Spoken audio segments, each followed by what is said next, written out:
Hai semuanya, gimana kabar kalian? Semoga selalu dalam keadaan baik. Jadi welcome back teman-teman di Andy Grayson Channel dan ini adalah segmen analisa pagi, segmen di mana kita akan mengulas untuk update news dan juga pergerakan dari market, khususnya market Bitcoin. Teman-teman, hari ini kita berada di tanggal 12 Maret 2024. Jadi ya saya baru bangun dari nyepi teman-teman. Jadi nggak ada internet ya, nggak bisa lihat market juga dan kaget lihat harga Bitcoin sudah di 72.000. Dan beberapa altcoin juga mengalami kenaikan yang lumayan signifikan. Jadi selamat nyepi bagi teman-teman yang merayakan, kemudian juga selamat untuk menunaikan ibadah puasa ya bagi teman-teman mungkin yang udah mulai puasa. Jadi kita akan langsung masuk ke pembahasan dari market. Di perdagangan kemarin news nggak terlalu signifikan ya. Dan di perdagangan hari ini ada beberapa news dari OPEC dan juga data inflasi core CPI and CPI untuk Amerika Serikat. Data ini mungkin akan memberikan impact terhadap pergerakan fluktuatif dari pergerakan DXY atau indeks dolar, teman-teman. Jadi waspada dengan kenaikannya karena market akan sangat-sangat volatile untuk beberapa bulan ke depan menjelang keputusan dari suku bunga dari The Fed. Mungkin suku bunganya bukan menjadi pengaruh ya, bukan perihal suku bunganya, tapi bagaimana pidato dari Jerome Powell ke depan itu akan memberikan impact terhadap arah market ke depannya, teman-teman. Oke, pembahasan kita akan lanjut di beberapa data dari on-chain, teman-teman.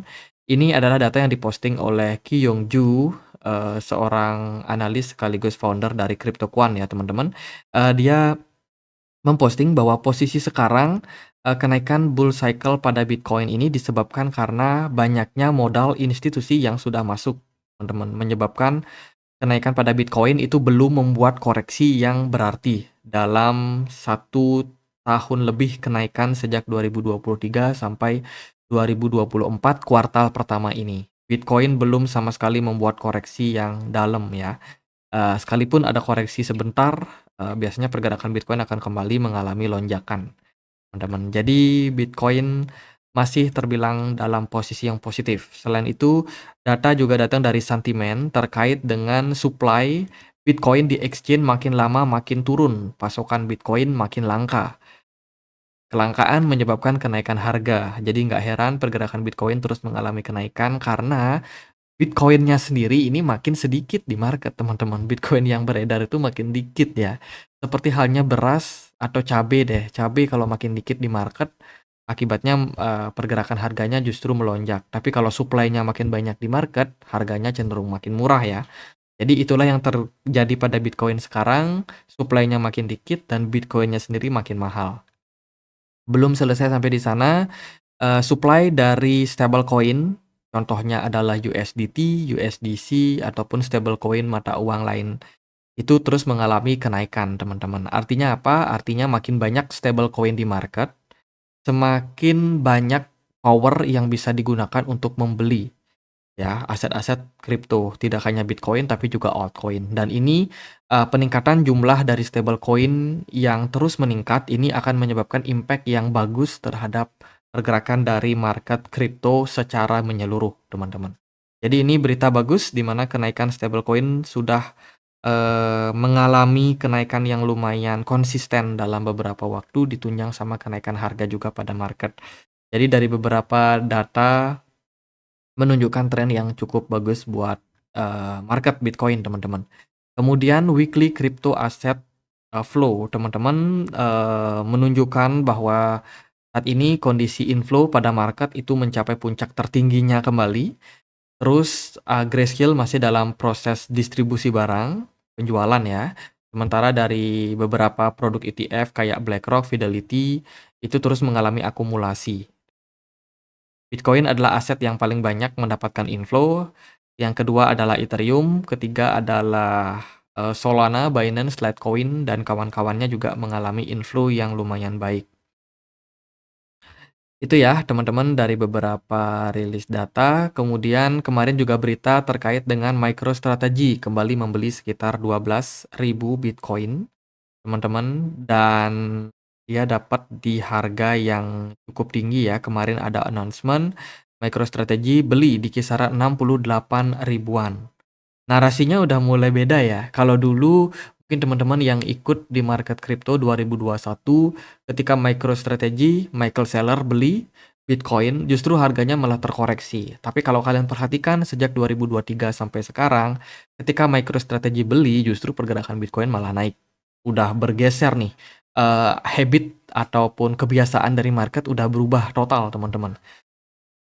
Oke, itu sesuatu yang kita bisa pelajari. Kemudian juga Donald Trump. Wah, ini Donald Trump udah mulai berbelok nih, teman-teman.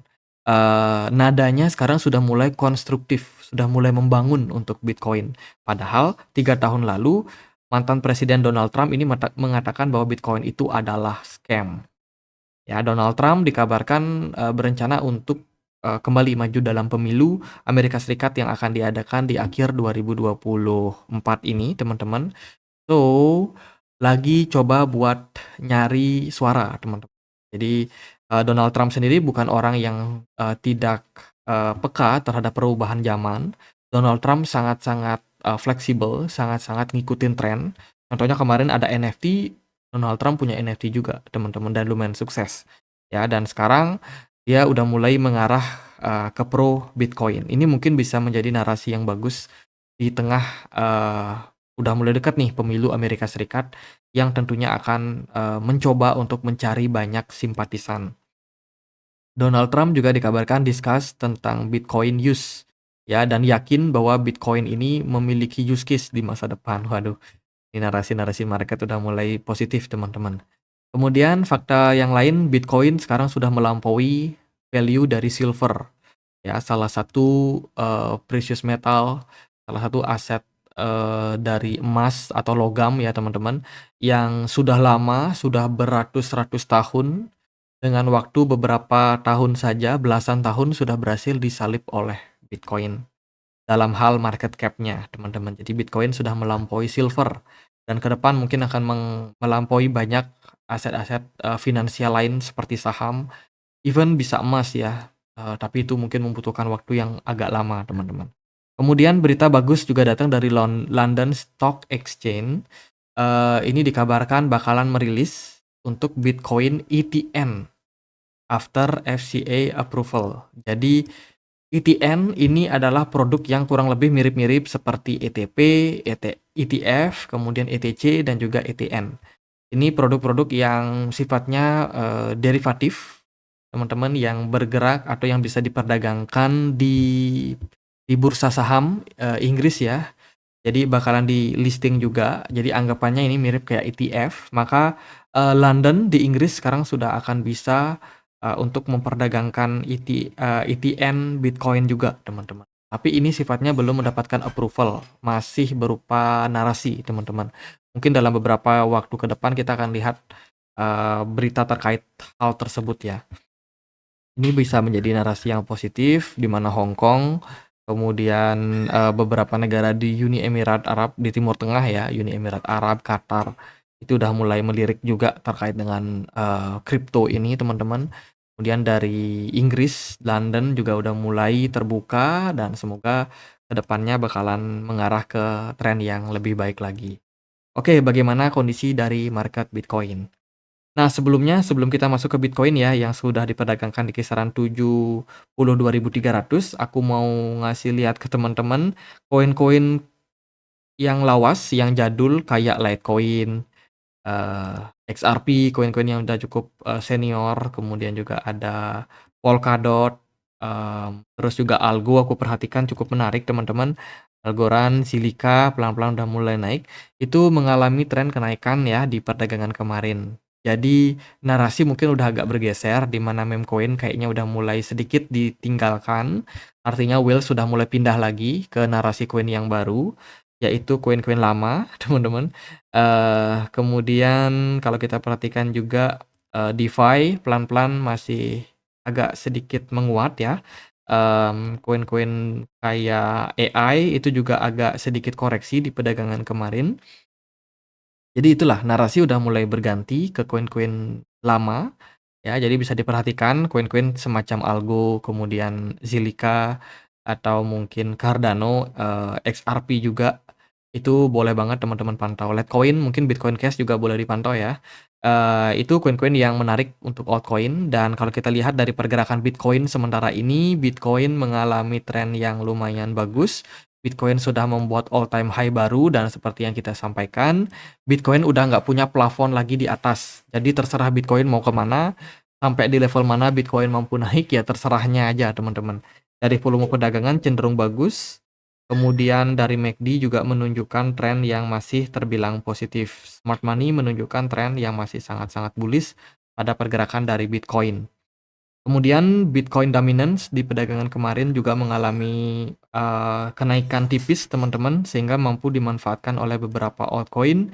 Ethereum kemarin mampu menembus level psikologi 4000 dan juga ya, ini bisa menjadi, tanda-tanda Ethereum bakalan mencapai all time high yang baru lagi, teman-teman. Jadi udah deket ya, untuk kenaikan pada Ethereum. Dan kenaikan ini tentunya disupport penuh, teman-teman, dengan kondisi makroekonomi, yang mana suku bunga kemungkinan tidak akan naik lagi, sehingga indeks dolar pun harap-harap cemas bakalan mengalami penurunan juga, teman-teman. Dan itu bisa menjadi hal yang positif buat aset-aset lain kayak kripto ataupun gold, emas, even S&P 500 pun harusnya juga berpeluang positif ya. Jadi itulah Bitcoin saat ini kondisinya lagi dalam posisi yang positif. Tetap hati-hati karena banyak orang yang bakalan ada short squeeze ya kalau dalam kondisi yang sangat-sangat FOMO seperti sekarang ini pada market. Jadi tetap waspada buat teman-teman yang trading di market derivatif kayak futures, itu rawan banget karena, gesekan dikit harganya turun kemudian dibalik naik lagi teman-teman. Jadi long and short squeeze itu rawan untuk sekarang ini, tapi kalau yang pegang di spot sih nggak ada masalah ya teman-teman. Mmm, Paling itu sih, overall Bitcoin dan kawan-kawan positif. Jadi kita doakan aja Bitcoin masih bisa tetap rally sampai ke beberapa level tertingginya ya dalam beberapa waktu ke depan. Jadi sabar aja buat teman-teman yang mungkin masih punya koin yang belum naik, semuanya pasti ada momentumnya teman-teman, pasti ada momentum dan yang mungkin ketinggalan buat masuk, kalian bisa cari koin-koin yang menarik, DCA aja.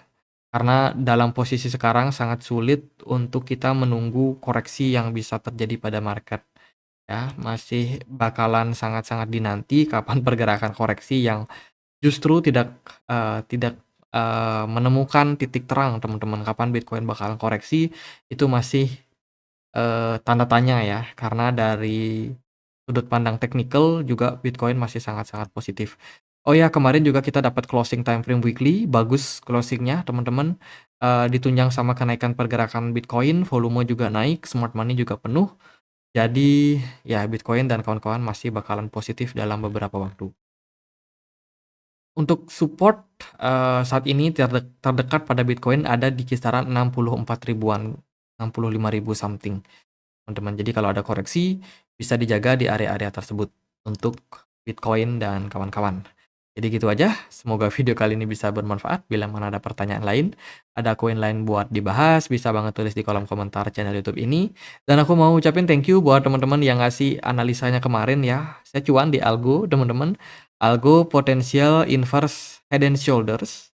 Ya, ini pola pembalikan arah yang terjadi pada Algorand. Kemarin saya sempat buy teman-teman dan ya kenaikan algo bakalan terus mengalami potensial kenaikan bahkan sampai 200%. Kalau saya ukur Algorand itu targetnya ada di 0,66 sama satu lagi ada di 0,88. Entah target TP mana yang bakalan dicapai, tapi yang pasti ini adalah sinyal positif buat algo membuat kenaikannya pada bull run kali ini. Potensial profitnya 200%, teman-teman. Semoga bisa achieve. Kemudian saya juga ada sedikit profit di Manta, teman-teman. Saya juga udah posting ya portofolio saya. Apaan tuh, teman-teman? Mungkin teman-teman yang ikut di komunitas Telegram kita sudah tahu ya folio toko kripto. Wait a moment. Ini ini bukan postingan saya yang terbaru. Ya adalah teman-teman, saya masih pegang Manta. ya, masih pegang juga koin-koin kayak Shiba teman-teman, jadi masih nunggu kenaikan yang lumayan signifikan pada pergerakan dari marketnya. Tapi overall ya semoga semuanya positif aja, semuanya cuan teman-teman. Dan kalau teman-teman mungkin ada pertanyaan bisa langsung aja tanya di komunitas Telegram kita atau mungkin teman-teman bisa langsung tulis di kolom komentar YouTube channel ini ya. Jadi gitu aja, semoga bisa bermanfaat dan akhir kata saya Andri, makasih.